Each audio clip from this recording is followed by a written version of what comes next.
Nesse encontro, nós vamos fazer um pequeno percurso pela memória, a cultura e a produção cultural no Brasil hoje, com a intenção de despertar o interesse de quem está aqui comigo por esses assuntos. Não é um papo só para profissional da área da cultura, é para o cidadão comum. É um convite a todos que vivem nas cidades para aprofundar um pouquinho o seu olhar sobre a paisagem urbana, para a arquitetura, o movimento das ruas, o modo como as pessoas se vestem, os hábitos e costumes e tudo que captamos do ambiente simplesmente por estar nele. Muitas vezes andamos pelas ruas e o nosso olhar vai só passando. A gente está procurando um endereço, uma pessoa, uma placa, talvez pensando no que temos para fazer, se a gasolina vai dar, se o trem vai estar cheio, se tem comida em casa, e assim a gente acaba não fazendo muita conexão entre o que a gente está vendo e a nossa própria história. Não nos perguntamos por que aquele monumento está ali, por que aquela rua tem aquele nome, por que os parques podem ter espécies de plantas diferentes. Estamos habituando o nosso olhar a ver sem o cuidado de perceber o que estamos olhando, sem conectar o que o nosso olho capta com alguma coisa que nos diga respeito, sem criar associações, sem ativar a nossa memória e sem conectar com a nossa cultura. Então, o nosso trajeto nesses próximos minutos quer reforçar a importância da memória para a cultura e aponta como a produção cultural pode contribuir para a preservação da memória e para a divulgação da cultura, colocando mais um pouco de luz e de energia para essa conexão do cidadão com a sua cidade, o que naturalmente nos prepara para receber outras culturas, outros costumes e tradições vindo de fora do nosso estado ou do nosso país. A memória é a capacidade de adquirir, armazenar e recuperar informações disponíveis, seja internamente no cérebro, seja externamente em dispositivos artificiais. Ela está fortemente relacionada à aprendizagem, que é a obtenção de novos conhecimentos, pois utiliza a memória para reter tais informações no cérebro. Existem duas formas de adquirir e armazenar informações. A primeira é a memória de procedimento e a segunda, a memória declarativa. A memória é uma das atividades mais complexas do nosso cérebro.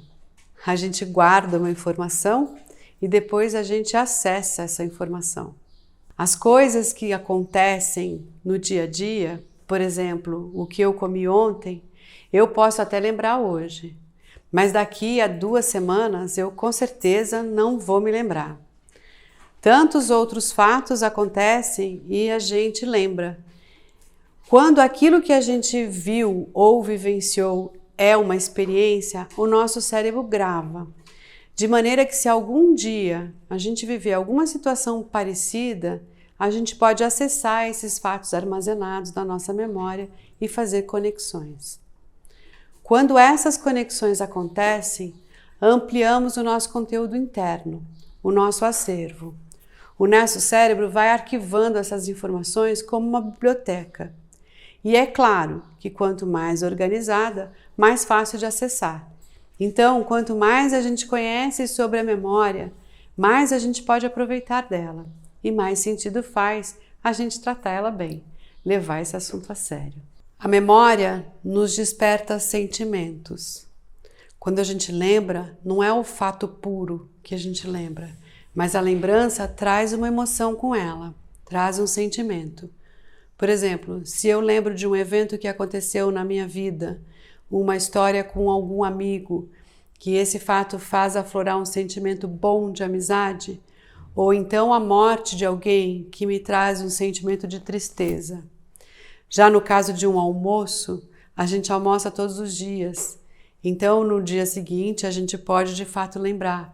Mas no mês que vem, na semana que vem, a gente já não sabe. A não ser que seja um almoço especial, que a pessoa seja muito regrada e siga uma dieta rígida e que faça os seus cardápios ou anote as suas refeições numa planilha como forma de organizar a rotina de alimentação.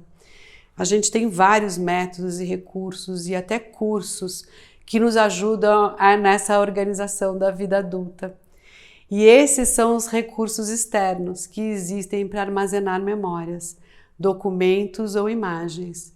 São possibilidades que o avanço da tecnologia nos permitiu e acaba aliviando um pouco o nosso cérebro. Quando usávamos a agenda de telefone, alguns números a gente sabia de cor. Com a memória do celular, ninguém mais grava um número de telefone. Isso porque antes a gente anotava. E atualmente o celular reconhece o número que está chamando e a gente automaticamente salva no aparelho. E aí já não lembra mais nada. E para que a gente guarda memória? Se não para poder lembrar depois. Parece brincadeira, mas é assim que a gente aprende. Quando a gente guarda na memória, a gente está fazendo uso dela e é assim que ela funciona. E é por conta dessas coisas que lembramos que a gente pode contar ou compreender uma história, dançar uma coreografia folclórica, cozinhar uma receita típica, entender a história que o nosso nome guarda. Tudo tem a ver com a memória, que partindo do individual para o coletivo, vai criando uma forma e acomodando tudo num lugar maior que o nosso cérebro, que são os cérebros das outras pessoas, os indivíduos que habitam a nossa comunidade, a nossa cidade, o país, sempre crescente. E isso vai nos ajudando a formar a cultura, que é esse ambiente maior que nos une. A cultura está relacionada diretamente ao conhecimento e ao exercício do pensamento, que são essenciais para o desenvolvimento da sociedade. Eu queria aqui explicar um pouco sobre os tipos de cultura. A gente tem primeiro a cultura de massa, que é um conjunto de ideias e de valores que se desenvolve tendo como ponto de partida a mesma mídia, notícia, música ou arte. Ela é transmitida sem considerar as especificidades locais ou regionais. A cultura de massa é usada para promover o consumismo entre os indivíduos, sendo um comportamento típico do capitalismo, que foi expandido de maneira drástica a partir dos séculos XIX e XX. Cultura erudita. Diferente da cultura de massa, a cultura erudita é resultado do conhecimento adquirido por meio da pesquisa e do estudo nos mais diferentes campos. Não é ofertado massivamente, está disponível para poucos e representa uma forma de diferenciação social permitida pelo acesso ao conhecimento. Como exemplo, temos as exposições artísticas, apresentações teatrais e concertos de música clássica. A cultura popular. A cultura popular está intimamente relacionada com as tradições e os saberes, que são determinados pelo povo. Por exemplo, as festas, o folclore, o artesanato, as músicas e a dança. Em oposição à cultura erudita, ela ocorre de uma forma espontânea e orgânica. Portanto, não está associada aos equipamentos culturais como museus, cinemas, biblioteca e etc. Cultura material. A cultura material representa o conjunto de patrimônio cultural e histórico, formado por elementos concretos, que ao longo do tempo foram construídos pelo ser humano. Como exemplos de cultura material, temos os elementos arquitetônicos, as igrejas, os museus, bibliotecas, e os objetos de uso pessoal e coletivo, as obras de arte, utensílios, vestimenta. A cultura imaterial, diferente da cultura material, é formada pelos elementos intangíveis.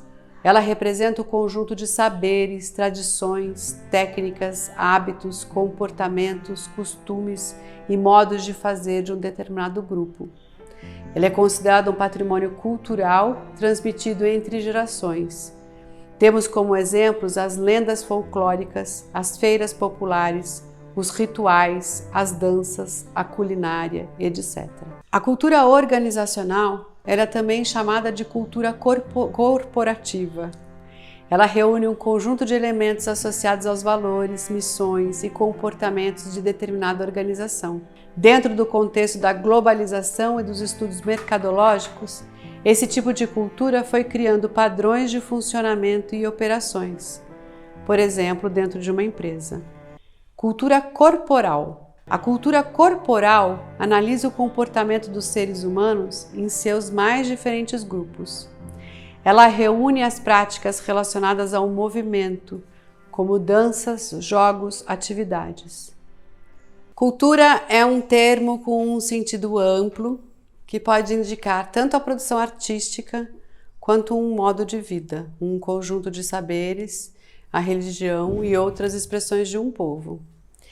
Ela é repassada através da comunicação e de manifestações artísticas. Representa um patrimônio social de um grupo. É um conjunto de padrões dos comportamentos humanos que envolve conhecimentos, experiências, atitudes, valores, crenças, religião, língua, hierarquia, relações espaciais, noção de tempo e conceitos de universo. A cultura está relacionada diretamente ao conhecimento e ao exercício do pensamento, que são essenciais para o desenvolvimento da sociedade. Ela é um organismo vivo e que se transforma com o tempo. É por isso que guardamos memórias. Lembrar não pode dizer respeito só ao passado. Revisitar o passado é a oportunidade de projetar o futuro com melhorias. É o que no sistema de gestão empresarial chamamos de ciclo da melhoria contínua e que Manuel de Barros traduz para a poesia como repetir, repetir até ficar diferente. É a respiração da cultura. É preciso analisar culturalmente de onde viemos para poder projetar para onde vamos ou para onde queremos ir. Lembrar dos antepassados, das tradições passadas, de geração para geração, das histórias contadas e repetidas por décadas e séculos. A cultura se renova com novos contadores de histórias, com novos ritmos, com novas receitas, novas maneiras de ver o mundo, mas sempre conectadas nas raízes. Eu trabalho com pessoas que circulam em locais muito diferentes. Também tem situações diferentes, tanto econômica como de faixa etária, grau de escolaridade e origem. E eu venho observando há um tempo a forma como a maioria se relaciona com esse assunto. E eu sinto que, por falta desse exercício da memória coletiva, a gente está perdendo a conexão com a nossa cultura. E isso é muito preocupante, pois é ela que nos dá forma, que nos une, que gera a nossa identidade. E o que pensar de uma sociedade que não sabe ou não reconhece de onde veio?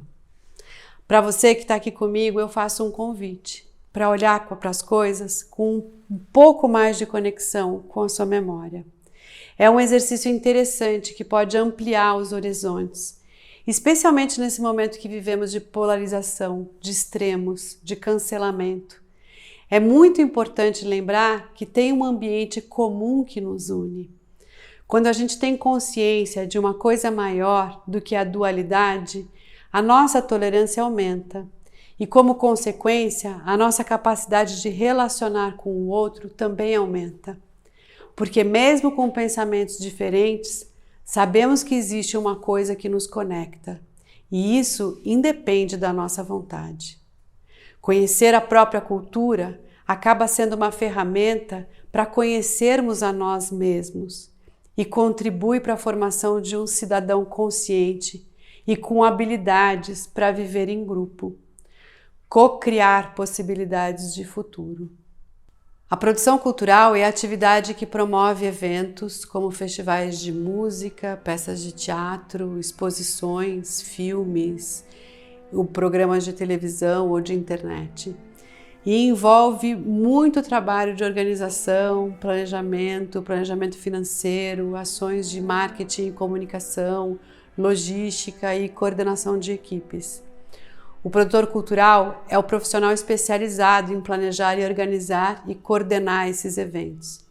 Ele está envolvido em todas as etapas, desde a captação de recurso até a apresentação final e a avaliação dos resultados, fazendo uma ponte entre o setor de criação artística e de gestão de um projeto cultural. A produção cultural é uma atividade que envolve o trabalho de profissionais e movimenta um setor econômico que chamamos de setor criativo. Do ponto de vista do produtor que propõe eventos, é importante que ele esteja atento para a nossa memória e para a nossa cultura, considerando sempre aquele evento, como aquele evento será guardado e depois como ele vai fazer para acessar. Mas eu falei lá atrás que esse encontro aqui não era só para profissionais da área da cultura, porque no fundo você também é um produtor de cultura.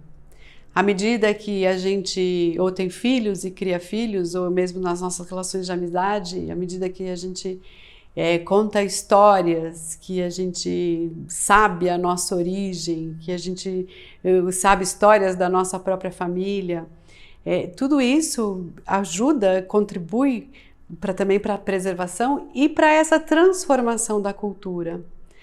Então, é muito importante também a gente saber de onde a gente veio e o papel que a gente está fazendo no mundo.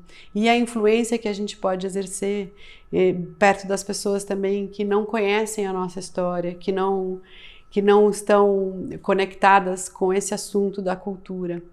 Mesmo sem saber, à medida que a gente transmite um conhecimento desse, seja olhar para um prédio e falar, ah, olha, conhece aquele prédio, aquele ali foi o primeiro, até a gente, esse prato, você sabe, vamos comer ali um prato típico e a história desse prato, e toda vez que a gente introduz uma conversa, uma história, a gente também pode aproveitar esse momento para transmitir cultura.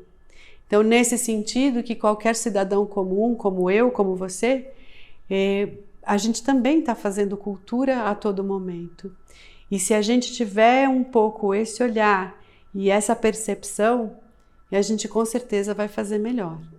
Então, esse era o meu convite. Eu agradeço a quem esteve aqui comigo nesse pequeno trajeto.